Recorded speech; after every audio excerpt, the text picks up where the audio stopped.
Mr. Arav, are you ready, my good sir? Yeah, I'm ready. Thank you, Arav. You look like you're ready. I'm going to put your spotlight back on, and I'm going to kindly ask you to give a thumbs up if you are ready to go. Okay, Akash, if you could kindly. Yes, Arav, your time starts in 3, 2, 1.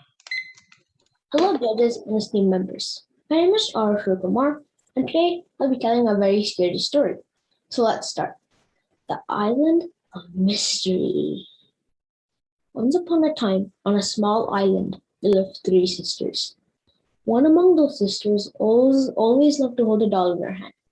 One day, when she was playing near the lake, she had seen a beautiful river. Unfortunately, her doll slipped out of her hand, and she tried to dive in the canal to save it. Her leg got tangled up in the mud on the river's bank. Unfortunately, she drowned.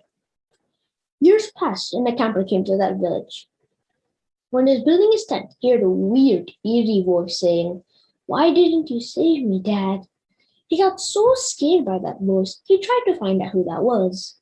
He could not find anyone except a drowned doll floating down the canals. He was curious about what was that doll. Let's find out.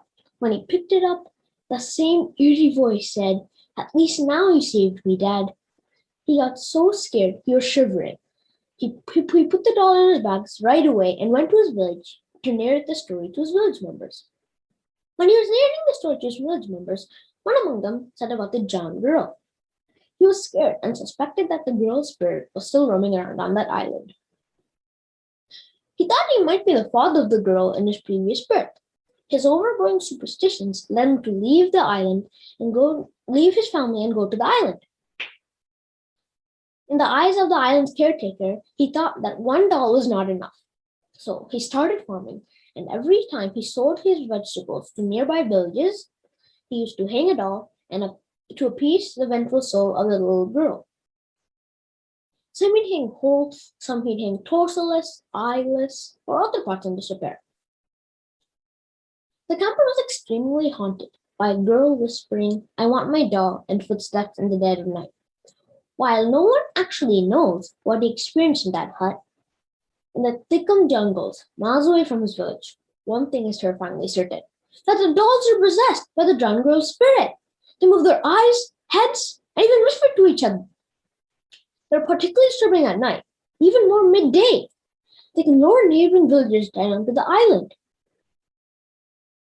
The camper devoted the rest of his life to her, and creepiest of all, his body was found in, you guessed it, the canal, the exact place he said he'd always seen the little girl.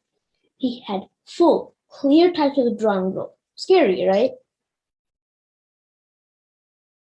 Now this island becomes famous in many TV shows and commercials. It now becomes home to hundreds of dolls with their decapitated heads and severed limbs. Their eyes are grown trees, and this becomes one nightmare tourist destination. You want to know how I know about this story? I had a little friend. Want to meet him? Can you guess who was it? It's the island's caretaker, the one who hung dolls all around the island and took care of it. Say hi. He has many other stories to say in the next year I'll meet. I hope you enjoyed my story and hope you enjoyed the skeleton. Thank you for listening.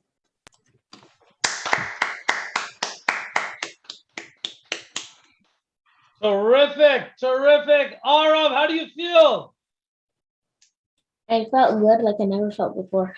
Super! He feels good like he's never felt before. Love the answer. Island of Mystery. I myself love a good scary story. And that caretaker, wow, very scary. Woo! Don't want to bump into that caretaker. Thank you so much. And a big round of applause for Arav Sivakumar. Awesome.